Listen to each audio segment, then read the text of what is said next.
30, 40, 45. आता हा कुठला कट करतोय आपण? DPU 30, 40, 45. DPU ला ना नाही सिंपल. सिम्पल फक्त 30 म्हणजे 1 मिनिटाचा अंतर. DPU ला सांगितलं 30, 40, 45. मग मी याला सर्व का लिहिलं? सिम्पल यू मध्ये सेक्शन फर्स्ट 30 ला घ्यायचं. ठीक आहे. अर्धी गाईडलाईन घ्यायची याच्यातली. एक बोट होतं तर आता 1.5 बोट. 1.5 बोट करायचं. आणि इथं कसं आपण हलकंसं उचलून घेत होतो ती चालली तिथंच. इथं कसं थोडंसं इकडे घ्यायचं अजून क्रॉस. हां क्रॉस मध्ये घेऊन 45 ला कट करायचे असे. ओके. क्रॉस मध्ये घेऊन 45 ला म्हणजे ही लेवल आपली हे सेक्शन इथं पडलं पाहिजे. जेव्हा सिम्पल यूजचं लास्ट वालं सगळं एंडिंग वालं इथं पडतं तर हे सेकंड सेक्शनलाच तिथं पडलं पाहिजे. 45 म्हणजे ही येते ना इथली. हां कट करताना. हां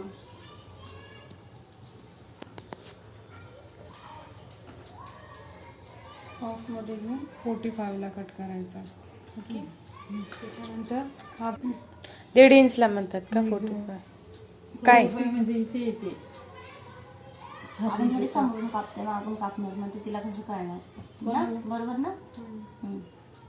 आता ही केस मागून आहे. थोडी पुढून कापतोय आपण लेअर कट सारखं. आता तिची हाईट कमी आहे तर ते हे अंतर सांगताच येणार नाही. म्हणजे हे 1.5 ते 1.25 बोटांचं अंतर राहिलं पाहिजे. म्हणजे करंगळीचे 2 बोट पाठीला टेकले पाहिजे. 2 बोट पाठीला टेकले पाहिजे आणि क्रॉस मध्ये अशी घ्यायची. ओके. फक्त घेताना दोन्ही साईडने अंतर कमी जास्त याच्यामध्ये ना तुम्ही सरळच घेतलं ना ते. नाही का एक तर कॉन्सन्ट्रेटच होईल माझं. ऐका आता काय करायचं आपल्याला. काय करायचं यू दिसला पाहिजे. ठीक आहे. थोडेफार कमी जास्त कट झाले तरी चालतात पण यूज दिसला पाहिजे. 45च्या थोडी वरती गेली तरी चालते खाली आली तरी चालते पण 1 डिग्री म्हणून लक्षात ठेवायची 45 डिग्री. ओके. हे असं क्रॉस मध्ये कट करायचं पण क्रॉस मध्येच कट करायचं. स्ट्रेट कट करायचंच नाही. क्रॉस मध्येच कटिंग आपली कटिंग बोटांची धरायची. आता इथे काय करायचं इथली अशी गाईडलाईन घ्यायची.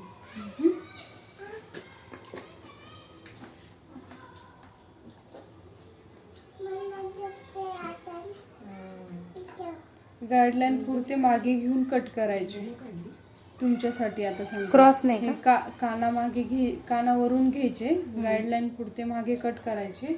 कट करून गेले तर गाईडलाईन झाली लेवल झाली. आता मग काय करायचं हे पुढचं जे मी सरस घेतलंय.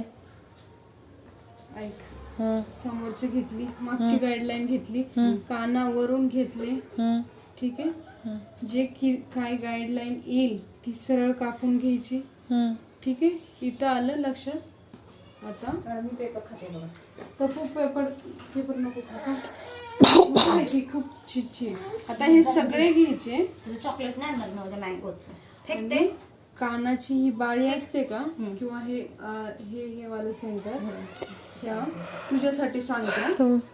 हे पूर्ण असं घेऊन म्हणजे आपण हे कट आपण 45 हिशोबाने कापायचं. बरोबर जेवढे येईल तेवढे लास्टला कट करून घ्यायची. 35. ही गाईड पूर्ण हेअरकटची गाईडलाईन आहे. सेम केस आलेत का बघण्यासाठी. कारण की मागे तर कळत नसतं. मग इकडले इकडं घेऊन जे काही उरतील तेवढे केस कट करून घ्यायचे आणि टोटल इकडले इकडे घेऊन टोटल केस कट करून घ्यायचे. सरळ कट करायचं. सरळ सरळ केस कट करायचे जेणेकरून हे सरळ केस कट केले ना. आता हे केस सरळ कट केले टाकले ना ते व्ही मध्ये पडतात यू मध्ये पडतात असं. आता तुम्ही जर सेंटरला ह्या खूप टोक ठेवलं तर तो व्ही दिसतो. ठीक आहे.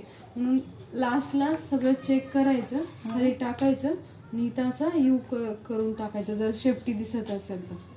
ते चेकिंग फक्त इथंच करू शकतो आपण. ठीक आहे.